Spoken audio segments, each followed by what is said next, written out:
Bienvenidos a Conciencia Inclusiva, este programa que nos enorgullece hacer en CNN Chile. Y hoy vamos a hablar de un tema del cual se sabe poquísimo, la fibromialgia. Ya no suena rara la palabra, sabemos poco de qué se trata, tenemos alguna idea, dolor, gente que vive con dolor, pero por qué se produce, es real o no. Bueno, hay mucha discriminación basada también en la ignorancia, en los temas que conversamos en Conciencia Inclusiva, y por eso la idea hoy día es aprender un poquito sobre este tema y conocer también las historias de vida de quienes viven padeciendo la fibromialgia. Para eso tenemos un panel de lujo. Vamos entonces a presentar primero a Luz Reyes. Luz, bienvenida a Conciencia Inclusiva. Gracias por acompañarnos. Gracias a ustedes. Ella tiene fibromialgia, vive con otra persona también con el mismo síndrome, así que se ha apoyado también junto con ella y nos va a contar un poquito más de su historia en un ratito más. Así que bienvenida. Gracias. Le damos la bienvenida también a Tania Gutiérrez, fisiatra de la clínica alemana. Tania, muchas gracias por acompañarnos. Gracias.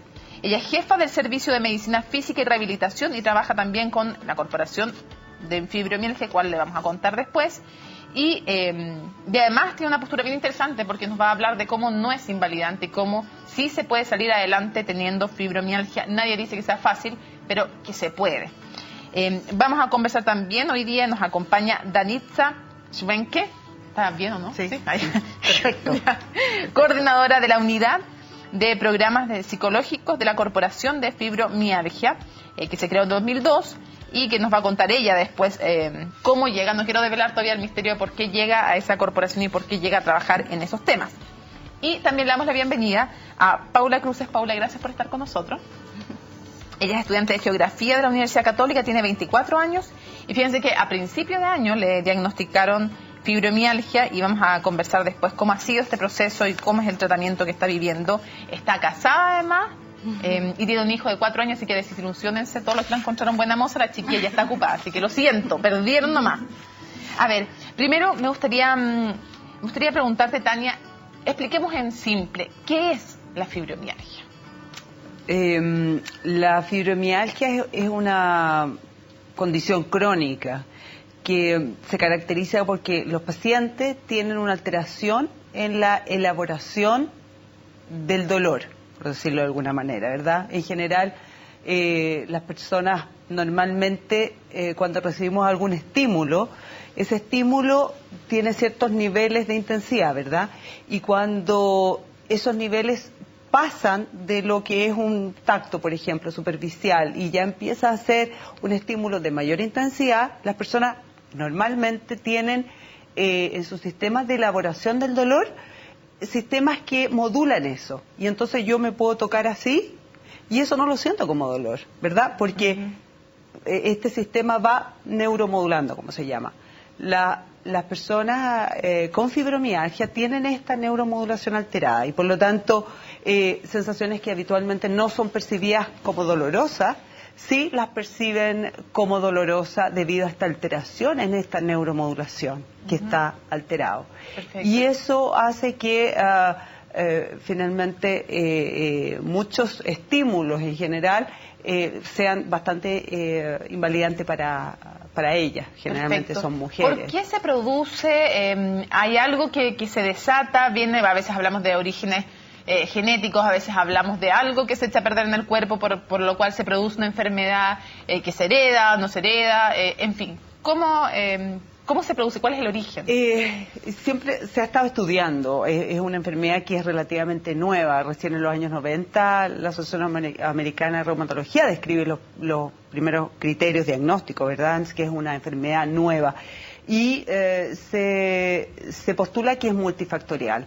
Hay elementos genéticos de predisposición que tienen que ver con este balance, esta neuromodulación. Hay fenómenos de interacción con estrés, fenómenos emocionales.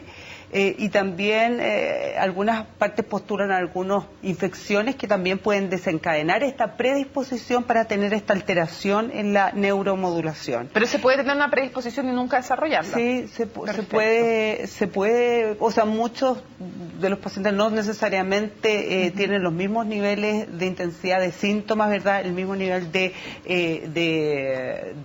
intensidad y también esta es una enfermedad que se presenta en los últimos quizás 50 años, que también tiene que ver con el estilo de vida que hoy día tenemos. Y que afecta más a mujeres que a hombres, al 2%, entre el 1 y 2% de la población. Luz, ¿cómo es el momento en que te diagnostican fibromialgia? ¿Cómo desarrollas la enfermedad tú? ¿En qué momento pasa? Y cuando te dicen el nombre, además, ¿qué pasa en tu vida también? Bueno, esto era como 8 años más o menos. Y bueno, de primera no sabía lo que era. Entonces yo fui porque me dolía mucho los brazos. Entonces me vieron, me sacaron radiografía de todo y no me encontraron nada. Y me dijo la doctora que me vio en esa oportunidad que era fibromialgia.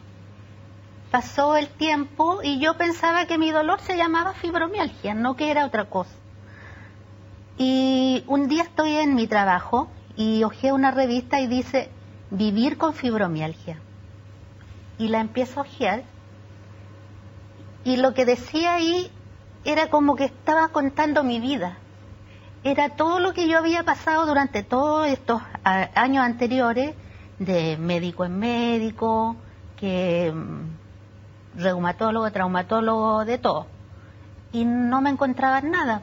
Algunos te decían, porque por lo menos algunas personas que yo he conocido con fibromialgia, me dicen que algunos tuvieron la experiencia de que algunos especialistas le dijeron, usted se está imaginando esto, Sí. usted es un poco hipocondríaca, la verdad que usted no tiene nada. Me lo dijeron. ¿Cómo se siente uno cuando te pasa eso? Malísimo. Se siente uno incomprendida, que nadie entiende lo que a uno le pasa, ni empezando, ni la familia, menos los compañeros de trabajo, ni los amigos. Entonces uno se siente sola, incomprendida y empieza a caer en una depresión por lo mismo. Paula, la gente a veces piensa que la fibromialgia es solo de personas muy mayores. Las ve, incluso algunos van a decir, pero ¿cómo ellos son muy jóvenes para tener esto? Que además no sé muy bien en lo que consiste. Ahora ya escucharon, ya saben un poco más. Pero tú rápidamente desarrollas esta enfermedad que te la diagnostican a principios de año. ¿Cómo es ese proceso? Porque en tu caso fue bien violento la aparición y el desarrollo de la enfermedad. Bueno, yo realmente no sé cuándo empezó la enfermedad, porque yo igual antes había tenido dolores, pero uno nunca lo asocia así como a tengo algo grave. Yeah. Entonces, yo le contaba como a la gente, empecé este año como con una crisis, como la llamo yo, en que empezó a doler muy fuerte la muñeca, las manos, empecé a dejar de, por ejemplo, tomar carpeta para ir a la U, hasta tomar la taza para tomar té, café, no me costaba. Entonces ahí yo realmente me dije esto es más grave y empecé a ir al traumatólogo, me empezaron a hacer exámenes y bueno, igual fue bastante rápido que llegué a un reumatólogo que conocía la enfermedad y me dijo que eso era fibromialgia. Pero ¿qué tan mal llegaste a estar todos los periodos de crisis? Llegué a estar bien mal porque en realidad, claro, no tenía ganas de levantarme a ir a la U, sobre todo porque estaba en periodo de clase, me costaba subir y bajar la escalera, no tuve que llevar el computador en vez de llevar el cuaderno y el lápiz como normalmente lo hago porque el escribir me dolía mucho, entonces fue muy complejo todo ese proceso. Y en el caso tuyo, Tania, tú llegas a esta corporación, primero cuéntanos, Danitza, cuéntanos de qué se trata esta corporación, cómo surge, por qué surge y a quiénes y de qué manera también les da una mano. A ver, la Corporación de Fibromialgia nace, entre comillas, a raíz de una sugerencia que le hizo un médico neurólogo a la que es ahora directora de la corporación, Jimena Galleguillo, en el año 99 más o menos, que le dice, ¿sabes qué? ¿Por qué tú tienes la suerte de que te pagan las licencias? Yo tengo otras pacientes que no le pagan las licencias, ¿por qué no las reúnes tú y les ayudas? Entonces, bueno, en cortito, Jimena al final empezó a moverse, empezó a hablar con estas personas, empezaron a juntarse. Esto fue en el 99. En el 2000 ya empezaba a juntarse como pacientes, 20 pacientes, 22 pacientes. Y así fue por tratar de ayudar a estas personas. En el año ya 2002, que Jimena, bueno, la corporación ya empieza a contar con la colaboración de universidades, donde prestaban, entre comillas, psicólogos para que atendieran a estos pacientes. Entonces, ahí se empezaron a hacer charlas con estos pacientes, enseñarles a estos pacientes a vivir con una enfermedad crónica y que definitivamente te exige un cambio de chip, un cambio de mirada, de vida, un cambio totalmente... ¿Y cómo llegas tú? Porque me diagnosticaron fibromialgia. A mí me diagnosticaron en el año más o menos 2009, por ahí. Y yo no creía que tenía fibromialgia. Yo por mi profesión, por ser psicóloga, dije, no, ahí algo tengo yo. ¿Por qué? Porque mi cuerpo me dice, me está mandando estas señales. Yo soy media, pensando más o menos psicoanalíticamente, ¿por qué yo soy tan histriónica, tan histérica que convierto? Y jamás me lo imaginé. Hasta que una persona me dijo, ¿sabes qué? Yo creo que tú tienes fibromialgia. Y yo no lo creía. Dije, no, imposible. Hasta que me convencí. Llego a la corporación, me doy cuenta, veo otras realidades que en realidad era lo mismo que me estaba pasando a mí. Y bueno, con el proceso me voy en alta. Y ahora mi retribución es llegar a la corporación ahora como profesional a ayudar a estas pacientes. Perfecto. Que sufren lo mismo yo. Yo creo que antes de seguir conversando veamos un video, el video de Luz, sobre Luz también, de Luz Reyes. Lo hizo nuestra periodista María José Canales y es parte de lo que nos va a ayudar a entender cómo también el apoyo de una compañera que vive lo mismo, la empatía, el que el otro te entienda también hace mucho más llevadera una situación como esta. Veamos.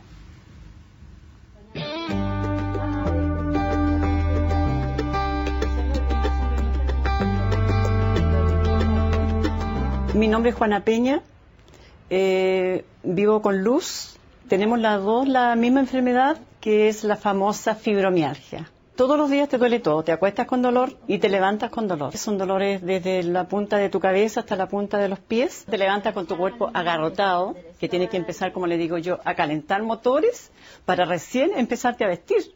No tienes la fuerza, las cosas como que se te caen, no puedes sujetar bien. Y eso se te escapa a ti, tú quieres hacerlo y no puedes. Ella está tramitando el tema de la pensión, le ha costado mucho porque la ISAPRE no se le acepta las licencias. Son muchos los papeleos que le han pedido, entonces muy desgastador. ¿Por qué es desgastador? Porque ella como anda con sus dolores y la manda para allá, la manda para acá. Ahora, si ella jubila, ella tampoco va a poder vivir con esa jubilación, porque en remedio ella está gastando como 400, 500 mil pesos. Ella está tomando a las personas que de cáncer, esos son los remedios que está tomando ella. Se los dieron de las personas que tienen cáncer para que ella lo pudiera aclimatar un poco los dolores. La corporación nos ha apoyado mucho, a todas, porque todas llegamos iguales. La psicóloga nos empezó a tratar en forma grupal, cómo teníamos que hacer nosotros para poder vivir con esta enfermedad, para poder asumir la enfermedad, aceptar la enfermedad, y para también nuestras familias supieran cómo era esta enfermedad, porque antes la familia no creía. Las dos nos apuntalamos unas con otras. Ella cuando está mal, la ayudo yo, o cuando estoy mal yo, me ayuda ella. Así es, una vida difícil, una vida en donde el entorno me refiero a todo el apoyo que tiene que ver con seguridad social, con salud y con todo eso, no lo hace más fácil, lo vamos a conversar ahora. Tania, una vez que alguien se diagnostica de fibromialgia, que ya vemos que es complicado porque normalmente lo voy a decir en un lenguaje poco académico, dan bote de un especialista en otro, ¿cuáles son los tratamientos? ¿Cuáles son las 3 o 4 líneas de tratamientos que debiera tener óptimamente alguien con fibromialgia? Bueno, lo primero es que se ha demostrado que los pacientes con fibromialgia pasan un circuito como entre 5 años, 3 a 5 años, dando vuelta por más de 3 o 4 médicos hasta que alguien le plantea por primera vez el diagnóstico de fibromialgia. Eso tiempo sin... Eso es una angustia tremenda, ¿no? Eso está bien documentado y que tiene que ver con la falta de conocimiento muchas veces de los clínicos de lo que es específicamente la enfermedad y de la validación de alguna manera de esta enfermedad en la población. Ahora, la otra cosa es que se da predominantemente en mujeres, que también nos castiga eso, porque hay mucho prejuicio, y además en población joven, esto es de mujeres entre 40 y 50 años, o sea, población bien productiva y que está en la flor de la vida. Entonces, eso hace que también todo sea difícil para los pacientes. Ahora, los tratamientos óptimos, hoy día también ha surgido evidencia bien sólida acerca de cuáles son los tipos de tratamientos que pueden llevar a estos pacientes no a curarse, porque como decíamos, es una condición crónica de una alteración en cómo se neuromodula el dolor. Es como ser cortovista, ¿verdad? Oye, vaya a ser cortovista siempre. Entonces, de alguna manera, eso siempre va a estar ahí. A menos que te operes, en el caso del cortovista. Claro, pero eso, claro, todavía no estamos en esa etapa de la medicina para este tipo de alteración. ¿Cuáles son las líneas de tratamiento? Primero es que el tratamiento tiene que ser multidisciplinario, pero de verdad multidisciplinario, o sea, no una interconsulta para allá, sino un equipo que trabaje coordinadamente en torno al paciente. En segundo término, ciertos fármacos que hoy día tienen alta evidencia de poder estabilizar y ayudar en esta neuromodulación. El ejercicio físico, con alto también apoyo en cierto tipo de ejercicios que ayudan a estas pacientes, y la parte que se llama terapia cognitivo-conductual, que es el apoyo psicológico para generar herramientas para enfrentar esta enfermedad. Esta triada son los pilares fundamentales y han demostrado harto éxito en poder estabilizar a los pacientes. Entonces, alguien que está perfectamente tratado de fibromialgia, ¿cuánto se gasta al mes? Yo creo que los pacientes saben mejor eso que uno. Aquí hay 3 ejemplos, sí, ustedes pueden decir. ¿Quién puede decir una cifra aproximada? Lo que pasa es que depende también entre comillas, tipo de fibromialgia que tengas, porque más grave, desde hasta más o menos un aproximado. Desde 400.000 pesos hasta muchísimo más, depende del tipo de medicamento que necesita. ¿Un millón de pesos? No sé si el millón, no sé si el millón, pero no es usual, pero es yo te diría que lo más fregado es que esto es una condición crónica, entonces hay que mantenerlo en el apoyo tiempo. de fisioterapeuta, si necesita apoyo de psicólogo, eso no es barato tampoco. Exactamente, y en el tiempo mantenido, no es un circuito. Ahora, lo que pasa es que no vas todos los meses al reumatólogo, vas cada 3 meses, por ejemplo. Pero, claro, el millón de pesos lo va a hacer todos los meses, pero sí constantemente a los 400.000 pesos de los medicamentos, por ejemplo. Sí. Exacto. Más agregados de profesionales, y eso también no lo cubre. Tener un gimnasio con una piscina temperada, etcétera. Ya, pues digo, no es tan descabellada tampoco la otra cifra, o sea, no, es mínimo $500,000 de pesos. Claro. En la vida diaria, Luz, ¿cómo se vive con fibromialgia? ¿Qué es lo más complicado? Moverte. Levantarte. Todo lo que signifique hacer un esfuerzo físico. Por lo menos a mí me pasa eso. Yo hasta ahora, he subido mucho de peso por lo mismo, porque los ejercicios yo no los puedo hacer, porque además tengo problemas de columna.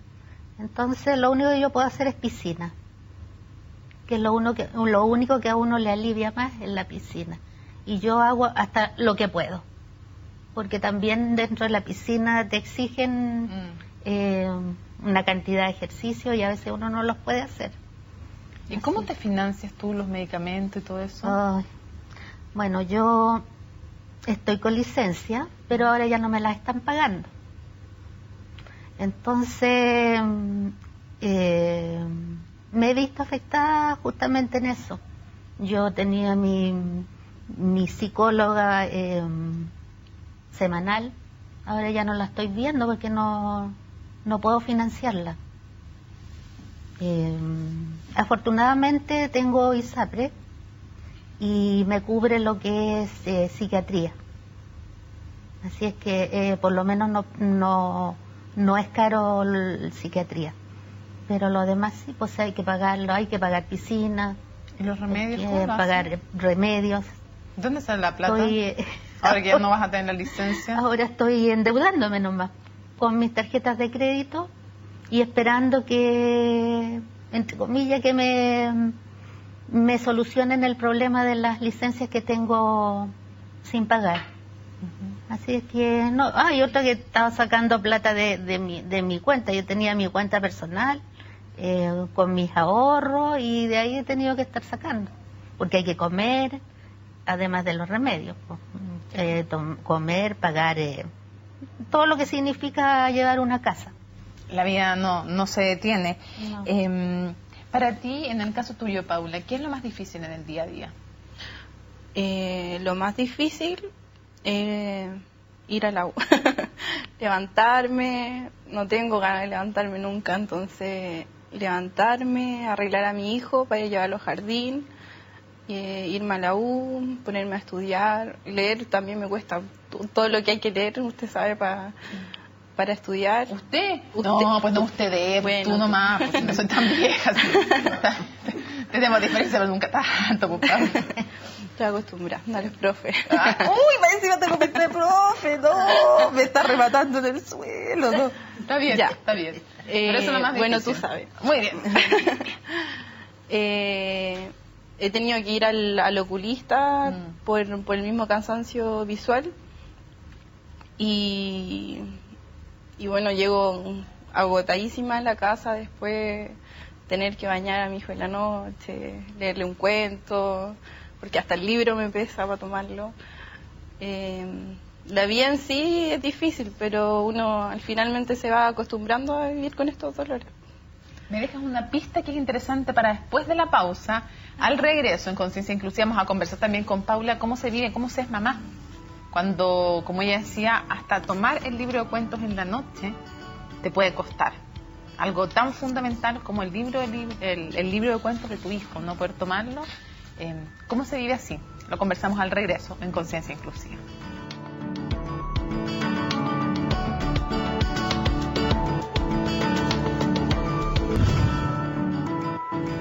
Continuamos en Conciencia Inclusiva hoy día hablando de la fibromialgia. Ya les hemos contado de qué se trata, pero antes de preguntarte, Paula, lo que habíamos quedado del tema de la maternidad, cómo vivir a los 24 años con un padecimiento súper incomprendido, súper desconocido además, en que, como nos contaban nuestras invitadas, a veces nos dicen que, ay no, si hipocondríaca, se pasan años de especialista en especialista hasta que alguien los diagnostique bien. Bueno, Daniela Herrera estuvo y grabó la historia de Paula y de su familia, y quiero que la veamos porque es importante conocerla.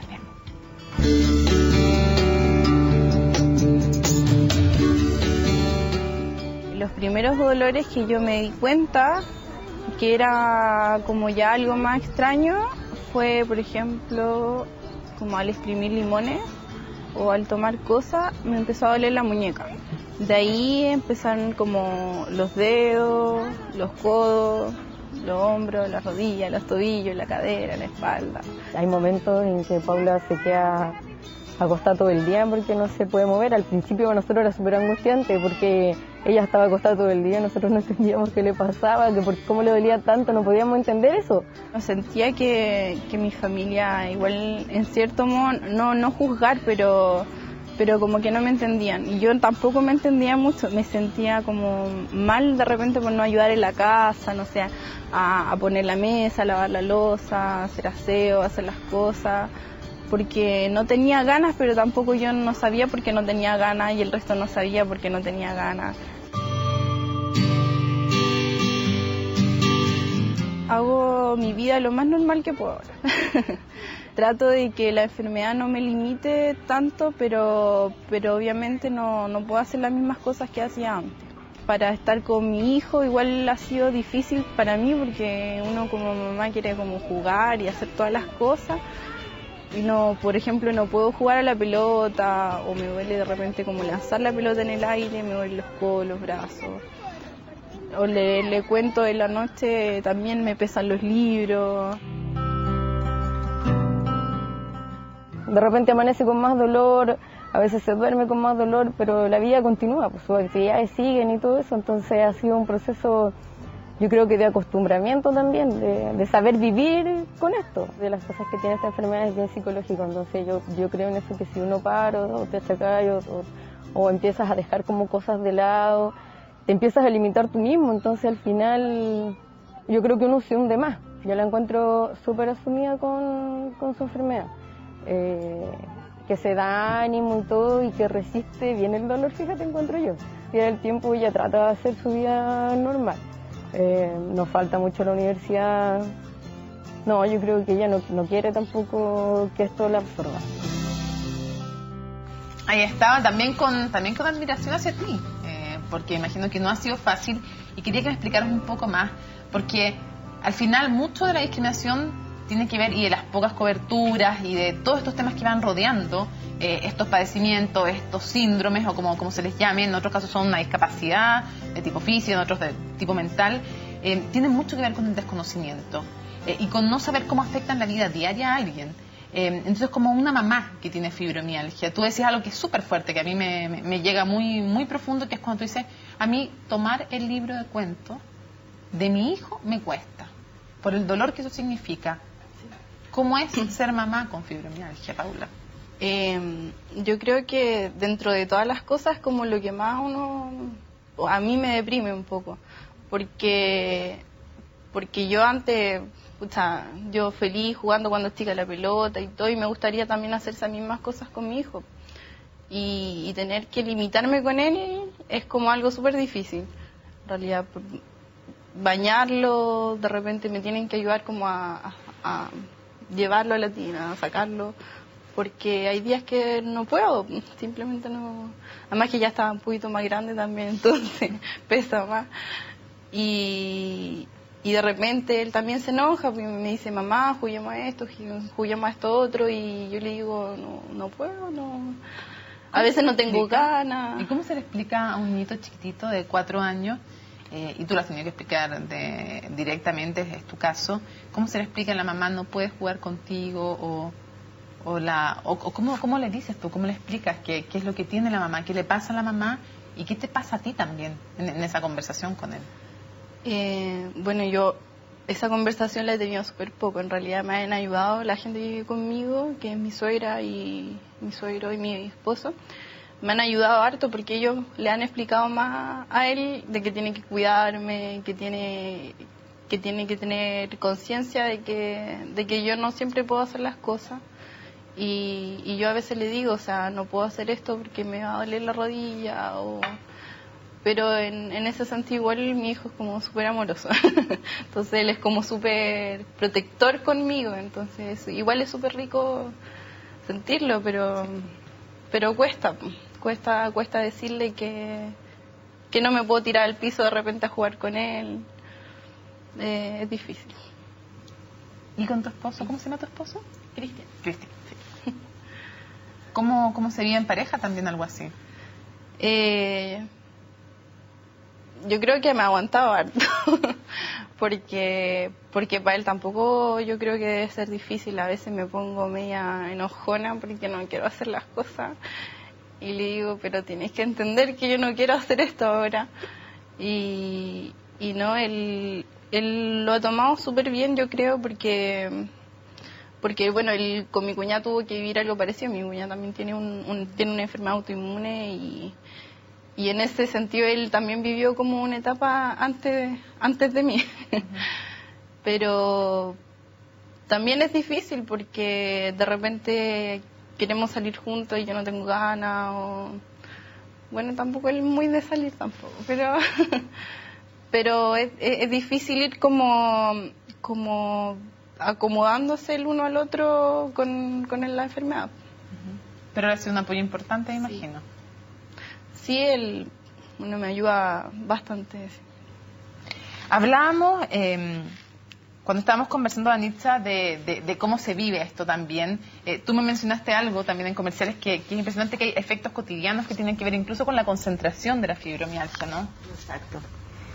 Bueno, uno yo creo de los síntomas más importantes o lo que más se puede notar es lo que nosotros llamamos, o sea, se le llama el fibrofog. Es como la nube de fibromialgia que trae como muchos trastornos cognitivos, que es falta de memoria, o sea, pérdida de memoria, desde el corto plazo hasta la episódica, etcétera. Pérdida de memoria, falta de concentración.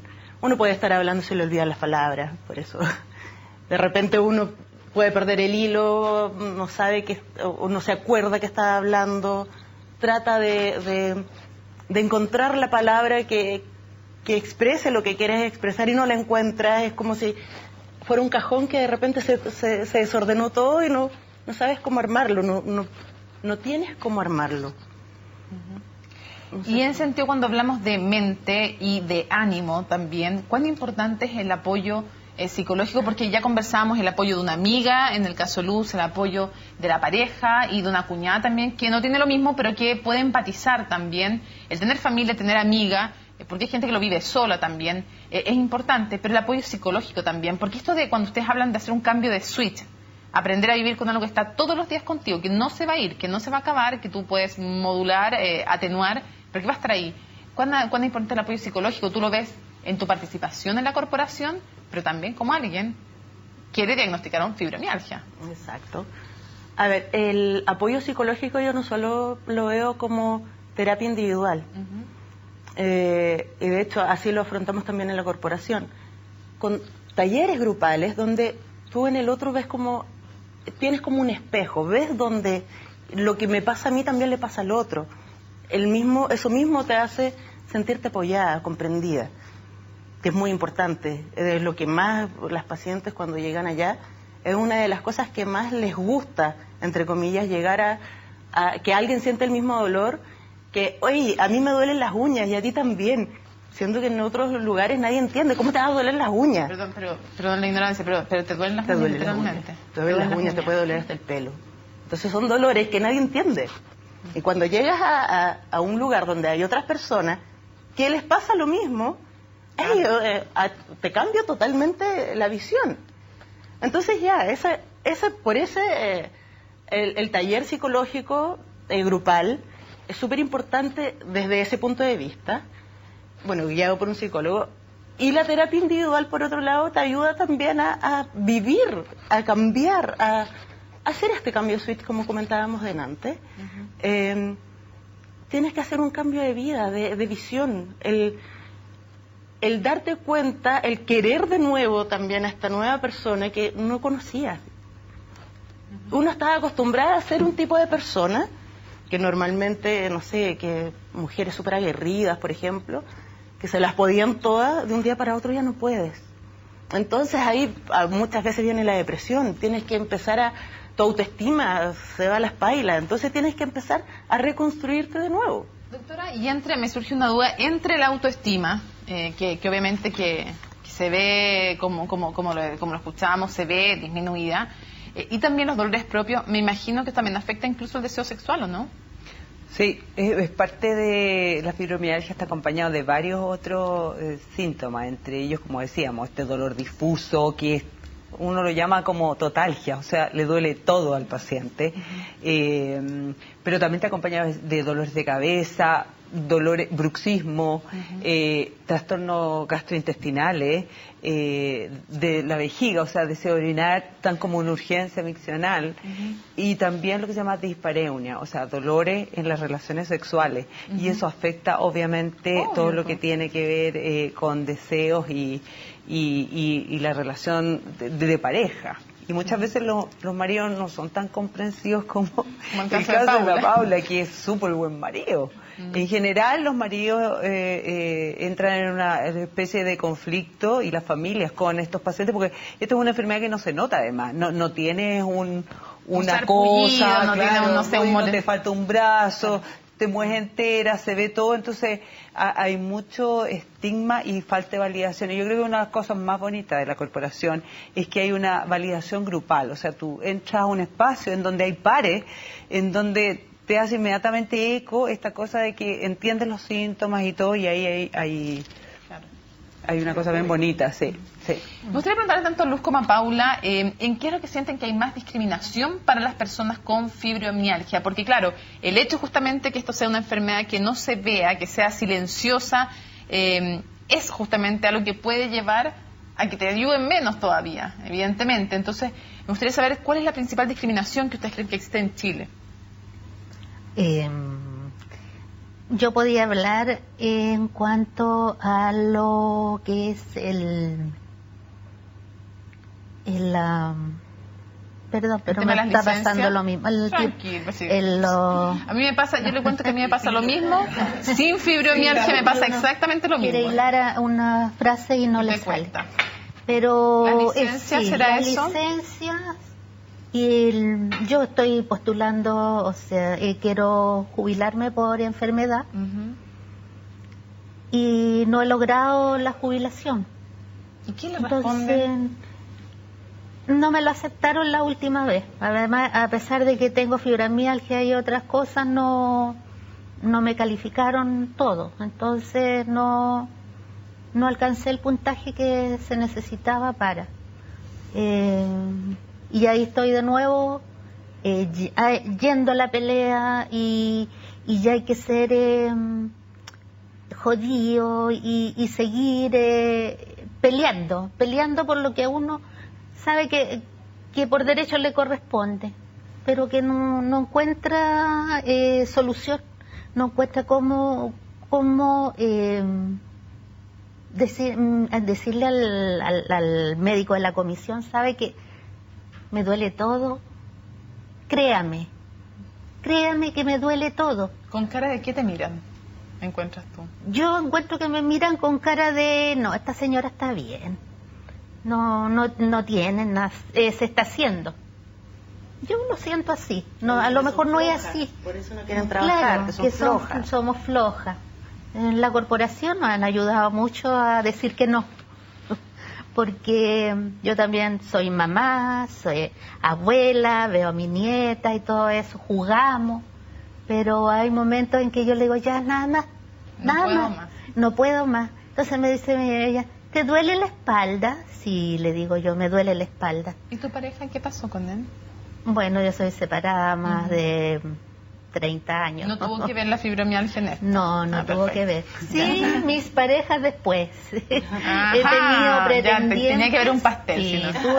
tuve pretendientes, pero claro, no entienden esto, que yo no quiero salir, como le pasa a Paula. No quiero salir porque no me siento bien. Entonces, bueno, se buscan mujeres que puedan salir y se sientan mejor que yo. Pues bueno, cosa de ellos. Ellos se lo pierden. En tu caso, Paula, tu opinión, ¿qué dirías tú? ¿Cuál es la principal discriminación para las personas con fibromialgia?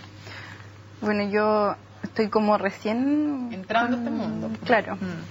Pero yo más que nada he sentido como, bueno, la gente no sabe que tengo fibromialgia, pero lo he sentido, por ejemplo, en el metro, en la micro, de repente digo, o sea, soy joven, la gente me ve como alguien joven que tiene que dar el asiento, por ejemplo, y yo no me siento bien a veces, entonces yo creo que esa es como... Oigan, perdón, señora de la micro, tengo fibromialgia, por eso me estoy parando para darle a la señora el asiento. O sea, son cosas desde así de cotidianas. Sí, entonces, no, y a veces, bueno, cuando me siento bien obviamente me paro, pero uno siente también esa presión de, tú eres joven, tienes que estar bien. Entonces, o también en la universidad, el mismo hecho de que se te olvidan a veces las cosas para las presentaciones. Yo no me he puesto a explicar a mis profesores todo lo que tengo porque en verdad nadie conoce la enfermedad. Entonces... ¿Y no crees que sería importante hacerlo? Puede ser. Bueno, lo que pasa es que yo antes no sabía que tenía la enfermedad. Entonces ahora ya recién estoy empezando y ya he hablado con algunos profesores, pero antes, cuando uno no sabe que tiene la enfermedad, no sabe por qué se le olvidan las cosas o porque pierde el hilo, como decía, y me iba mal nomás. Tenía que asumir las notas. Entonces, es difícil ver así. Obvio que sí, Y a pesar de eso, más encima veo a dos mujeres igual sonrientes, guapas, que igual dan la pelea, resilientes a tres de hecho. No, sí. De guapas a 4, pero de que me refiero que tienen el tema de la fibromialgia a 3. ¿Cuál dirían ustedes, ya como desde la vereda, tú mezclas la vereda de alguien que está trabajando en el tema directamente con la vivencia, en el caso de usted, doctora, el caso de la voz de una experta, pero ¿cuáles dirían que son los cambios urgentes respecto de cobertura, respecto de medidas legales, no sé, pues el tema de las licencias? ¿Cuáles son los cambios más urgentes que hay que hacer? Quien quiera. Como Dani, pero mira, yo creo que lo principal es, tú mencionabas algo al principio cuando decías, oye, yo creo que esta enfermedad, que es una postura muy personal, ¿verdad? Pero que esta enfermedad en sí misma no es invalidante per se, ¿verdad? Como hay otros pacientes, no sé, amputados, que están amputados. O sea, esta per se no es invalidante. Esto tiene que ver con cómo se maneja. Y ahí tenemos un problema hoy día en nuestro país y en muchos otros países en donde todavía estamos centrados en puras prestaciones de salud y no en resultados. Porque si uno ve el caso de 3 mujeres acá, en donde eventualmente se hicieran un buen tratamiento, si recibieran la cobertura de salud que necesitan, y que eso además fuera bien evaluado para ver que esos resultados de tratamiento son los que esperamos, quizás estaríamos no tan preocupados si dan o no la jubilación, sino que estaríamos viendo cómo integrarlas a su trabajo, sí, pues, con una adecuación laboral para que tenga que ver con su estilo de desempeño laboral asociado con las estrategias. Entonces yo creo que todavía estar centrada en modelos asociados a puras prestaciones de salud y no transitar a modelos basados en resultados hacen que estemos castigando a muchos pacientes y haciendo que enfermedades de per se que no son invalidantes sean invalidantes. Pero es que cuando no hay, que parece un sinsentido, pero al final el país prefiere rechazar una licencia que dar un buen tratamiento. Sí, y cuando con un buen tratamiento podrías no solo no tener que dar la licencia, sino además tener a una persona trabajando y productiva. Porque el buen tratamiento tiene que ver cómo evalúo ese resultado de tratamiento. Y hoy día eso es lo que nos falta. Con las lucas también, pues, o sea, por las lucas de la cobertura y que la ISAPRE, el sistema público gane menos. Pero el buen tratamiento que significa también ver el seguimiento de los pacientes. Entonces acá, claro, hay ciertas coberturas, pero hablamos de pura cobertura, pura prestación, y yo creo que eso es una gran brecha que atañe a esta enfermedad, pero muchas otras. Danitza, ¿cuáles son los cambios que crees tú? Bueno, es que es más o menos en el mismo tono que comentaba. ¿Qué pedirías tú en concreto si estuvieras delante del ministro, o sea, de la ministra de Salud, si estuvieras delante de la presidenta parlamentaria, qué les pedirías? Pero en realidad, más allá de eso, partiría primero por la medicina, por nosotros como psicólogos, o las personas ligadas al área de salud, de ver primero al paciente como una unidad. Porque normalmente ven como, yo veo la mente, yo solamente veo el estómago, yo veo, y no, esta enfermedad nos dice que somos un todo, totalmente integrales. Entonces, el que yo ande con problemas del estómago también me afecta a mi cabeza. No sé si me estoy explicando, de que somos, y esta enfermedad es multisintomática, por decirlo de alguna manera, no sé cómo, se me olvida la palabra exacta. Entonces, no saco nada con atacar el dolor de estómago si en realidad tengo un montón de otras cosas. No voy a sacar nada con ir al psicólogo, pero si voy a seguir atacando el dolor constantemente, me va a costar salir adelante. Entonces, como Tania delante decía, ver un equipo multidisciplinario, o sea, pero de verdad. Entonces, que se vea realmente un equipo para un paciente. No sé si... Sí, se entiende perfecto. Se entiende perfecto. Eso. Claro, y en eso, eso que se den también las prestaciones para los pacientes. O sea, que en el mismo sistema público no puedan ir a un psicólogo, sino que tengan que estar pagando, porque dan hasta cierta cantidad y nada más. La ISAPRE. Entonces, y la ISAPRE, exacto. Entonces tampoco se puede atacar de buena forma esta enfermedad. Para ir cerrando, pues se nos acaba el tiempo, Luz y Paula. Luz, ¿cuál es tu principal sueño? ¿Con qué sueñas tú? ¿Con qué sueña Luz? Bueno, ahora con mi jubilación. En realidad ya no tengo muchos sueños porque mi depresión es grande. Y bueno, no espero mucho más de la vida, ya. ¿Qué tienes? Pero 56. Pero estoy pasando por un momento de mucha pena. Entonces, mi sueño a lo mejor sería ser feliz. Más que eso, no. Ser feliz, poder estar con mi familia y hacer cosas que a mí me gustan. ¿No sientes que es posible volver a tener una vida laboral, por ejemplo? No, yo creo que yo no, por lo menos porque mi problema cognitivo está muy avanzado. Entonces, yo trabajé una vida con bebés, en neonatología, y ya no me siento, soy técnico en enfermería. Uh-huh. Ya no me siento capaz de hacer un turno de 12 horas. Entonces, las noches me mataban. Entonces ya no tengo eso. A lo mejor mi sueño sería poderme jubilar y poder pasear, salir a conocer, o a lo mejor un pinche, claro, podría ser. Podríamos agregarle al sueño al lado. Claro, un pinche y pasear. ¿Qué mejor que eso? ¿Eso bueno, te gustaría? Sí. Y en tu caso, Paula, ¿cuáles son tus sueños? Mi sueño sería poder trabajar tranquila en lo que estudié, porque es algo que me gusta y que también de repente con los terrenos ahí me ha costado. Poder trabajar bien, trabajar tranquila también con el tema de la salud, porque no sé todavía cuando trabaje cómo me va a ir con eso,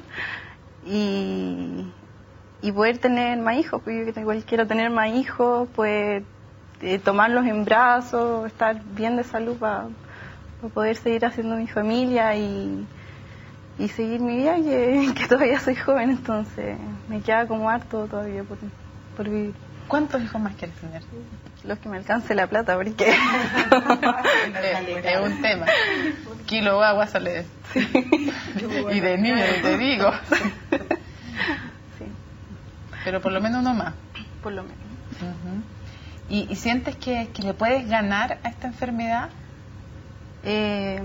Bueno, yo creo que sí, yo soy súper como fuerte. No me veo tan fuerte, pero soy como bien fuerte de adentro. No sé, yo te veo fuerte. ¿Sí? Okay. Lo que pasa es que soy muy sensible, pero soy fuerte. Se me fue la idea, no me acuerdo qué me preguntó. No, estamos todas igual. No, te preguntaba en el fondo si crees que sientes que puedes ganarle esta enfermedad. Que cuando yo hablo de ganarle la enfermedad no me refiero a que 1, 2, 3 se va a desaparecer el dolor y todo eso. No. Aprender a ganar en el sentido de que aprendas a vivir con ella y a desarrollarte igual. Sí, yo creo que lo que va de lo que me diagnosticaron y de esa como crisis que tuve a principio de año, he aprendido a vivir bien con mis dolores y con mis sufrimientos. Y espero poder seguir haciéndolo así en el futuro. Uh-huh. Yo creo que es posible, mientras no caiga también en depresión, porque es difícil salir de ahí. Yo he tenido depresión anteriormente, entonces yo creo que eso es lo más importante, como tener una red de apoyo que te ayude a salir, y yo creo que con eso uno puede salir adelante y tienes una vivir. razón de 4 años para hacerlo, además. Me da fuerza adicional. Paula, Luz, Danitza, Tania, muchísimas gracias por habernos acompañado en Conciencia Inclusiva. Para abrir un poquito la mente, hoy día hablamos de fibromialgia, porque no todas las penas, no todos los dolores, literalmente, los del alma y también los del cuerpo se ven. A veces detrás de una persona a la que no adivinamos por qué esa mueca de dolor, puede haber una historia mucho más profunda, y que si este país fuera más inclusivo, más solidario, más fraterno y ayudar a todas y a todos, podríamos tener a personas más plenas y trabajando de manera cotidiana, felices, cuidando a sus hijos. Y en el caso de Paula, por ejemplo, tomando cada noche el libro de cuentos de su hijo y leyéndoselo feliz, a ese y a los que vendrán. Muchísimas gracias por habernos acompañado en Conciencia Inclusiva y nos vemos la próxima semana. Chao.